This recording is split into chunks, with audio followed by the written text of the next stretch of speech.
Presiden Joko Widodo menegaskan pemerintah tidak akan menghapus pelanggan listrik 450 volt ampere.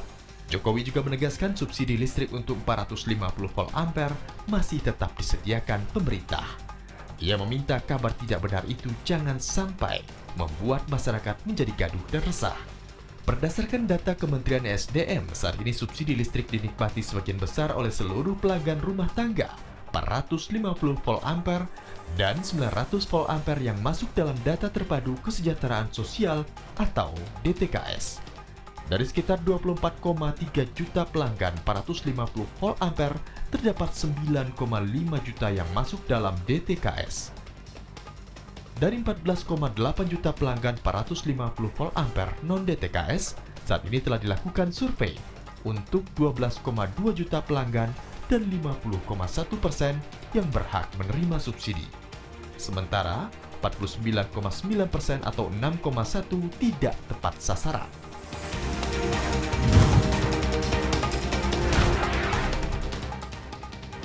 Perlindungan data pribadi disahkan. Rancangan Undang-Undang atau RUU Perlindungan Data Pribadi disahkan menjadi undang-undang oleh DPR dalam rapat paripurna. Menteri Komunikasi dan Informatika Johnny G. Plate menyatakan disahkannya Undang-Undang PDP menandai era baru dalam tata kelola data pribadi masyarakat, khususnya di ranah digital. Undang-Undang PDP juga dinilai akan memperkuat peran dan kewenangan pemerintah dalam menegakkan dan mengawal kepatuhan seluruh pihak memproses data pribadi, baik publik dan swasta. Undang-Undang Perlindungan Data Pribadi terdiri dari 16 bab dan 76 pasal. Sementara sebelumnya terdiri dari 15 bab dan 72 pasal. Johnny G. Plate mengatakan Undang-Undang Perlindungan Data Pribadi bakal berdampak pada 9 sektor, di antara sektor kenegaraan dan pemerintah, hukum, tata kelola dan pemrosesan data pribadi, budaya, dan sebagainya.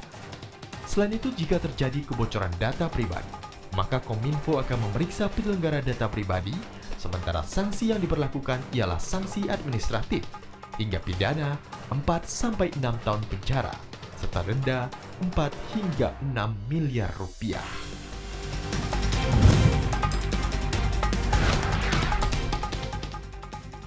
Demi lepas dari ketergantungan impor kedelai, Presiden Joko Widodo menggelontorkan anggaran 400 miliar rupiah untuk membangun 1 juta hektar lahan kedelai. Presiden akhirnya mengeluarkan jurus pamungkas untuk memikat para petani menanam kedelai. Salah satunya dengan menjaga harga jual agar minat menanam kedelai semakin tinggi. Presiden ingin ketergantungan terhadap impor kedelai dapat dikurangi hingga 90%. Menko Perekonomian Airlangga Hartarto menyebut, pemerintah menyiapkan anggaran 400 miliar untuk membangun 1 juta hektar lahan kedelai dalam waktu 2 hingga 3 tahun ke depan. Tahun depan pemerintah menargetkan penambahan lahan kedelai menjadi 300.000 hektar dan bertumbuh menjadi 600.000 hektar. Saat ini, Indonesia hanya memiliki 150.000 hektar lahan kedelai. Untuk menarik minat petani, pemerintah juga menugaskan BUMN untuk membeli kedelai petani dengan harga Rp10.000 per kilogram. Airlangga mengungkapkan salah satu alasan petani enggan menanam kedelai adalah harga yang kurang menarik dibandingkan komoditas lain seperti jagung.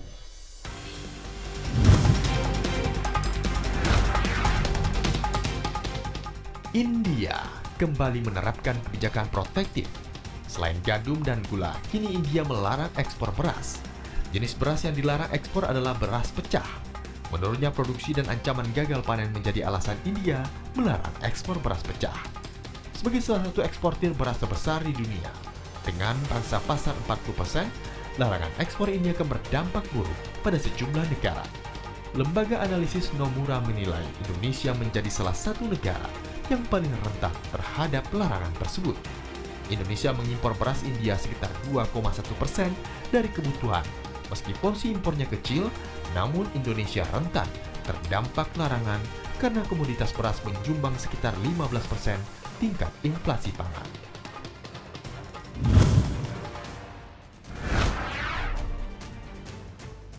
Inflasi Jepang di bulan Agustus kembali menanjak hingga mencapai 3% secara tahunan. Angka inflasi tersebut meningkat dari 2,6% di Juli dan merupakan yang tertinggi sejak September 2014. Sementara itu, inflasi inti di bulan Agustus mencapai 2,8%, meningkat dari 2,4% di Juli dan merupakan yang tertinggi sejak 8 tahun terakhir. Pendorong utama inflasi Jepang adalah makanan, biaya transportasi, bahan bakar, serta lampu dan air. Angka inflasi Jepang telah konsisten berada di atas target Bank Sentral sebesar 2% dalam 5 bulan terakhir. Namun sejauh ini, Bank Sentral Jepang masih terus mempertahankan suku bunga acuannya di minus 0,1%, level yang telah dipertahankan sejak tahun 2016.